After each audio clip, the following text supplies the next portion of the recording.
حضرت صہیب رضی اللہ عنہ کہتے ہیں کہ رسول اللہ صلی اللہ علیہ وسلم اپنے صحابہ کے ساتھ بیٹھے تھے، اچانک مسکرا دیے۔ آپ صلی اللہ علیہ وسلم نے فرمایا، کیا تم پوچھو گے نہیں کہ میں کیوں مسکرایا؟ صحابہ نے کہا، اے اللہ کے رسول، آپ کس وجہ سے مسکرائے؟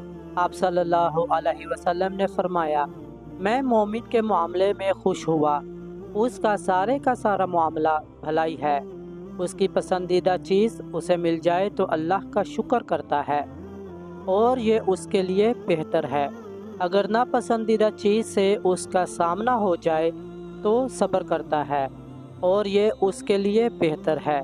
مومن کے علاوہ کوئی بھی شخص ایسا نہیں جس کا سارا معاملہ بھلائی ہو۔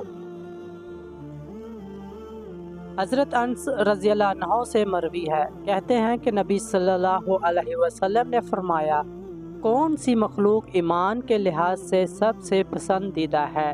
صحابہ نے کہا، فرشتے۔ آپ نے فرمایا، فرشتے کس طرح ایمان نہ لائیں؟ صحابہ نے کہا، انبیاء۔ آپ نے فرمایا، انبیاء کی طرف وحی کی جاتی ہے، وہ کس طرح ایمان نہ لائیں؟ صحابہ نے کہا، صحابہ۔ آپ نے فرمایا، صحابہ انبیاء کے ساتھ ہوتے ہیں تو وہ کس طرح ایمان نہ لائیں؟